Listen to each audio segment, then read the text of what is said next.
कल की खबर है कि एसएससी जीडी की परीक्षा देने के लिए केंद्र पर 800 से ज़्यादा लोगों को बुला लिया गया और बैठने की व्यवस्था सिर्फ 250 लोगों की थी।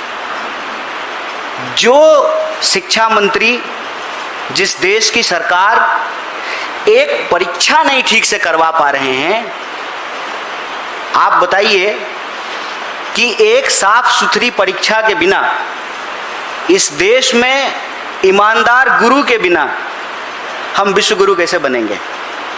कल सुबह सुबह प्रधानमंत्री जी का मेल आया उनके ऑफिस से और विदेश में उनकी उपलब्धियां गिनाई जा रही थी और देश में लगातार सुर्खियों में यह बात बनी हुई है कि पहले नीट और फिर सीबीएसई का मामला।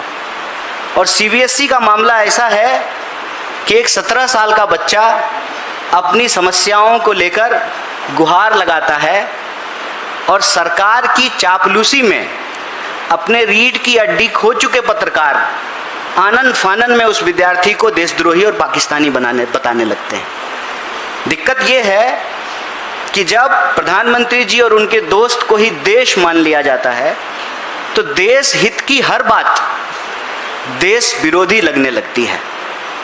आप हमें बताएं कि प्रधानमंत्री परीक्षा से पहले परीक्षा पर चर्चा करते हैं, परीक्षा होती है, पेपर लीक हो जाता है, परीक्षा पर चर्चा करके रील बनाने वाले प्रधानमंत्री साइलेंट मोड पर चले जाते हैं, चुप्पी साध लेते हैं।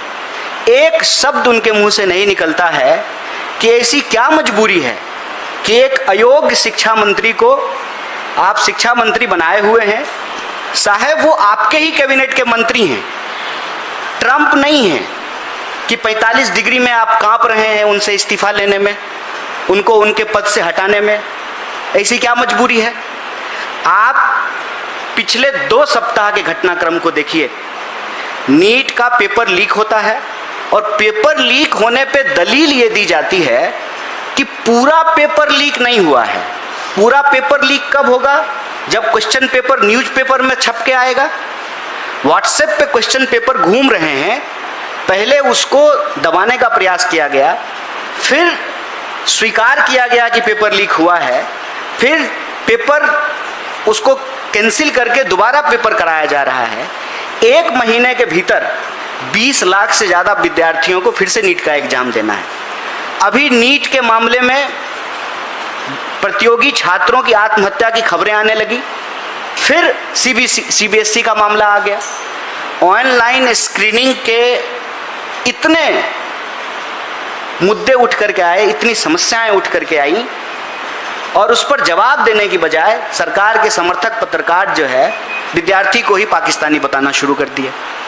आज इस देश की स्थिति ये है कि यह सरकार एक भी परीक्षा ठीक से कंडक्ट नहीं करवा पा रही है।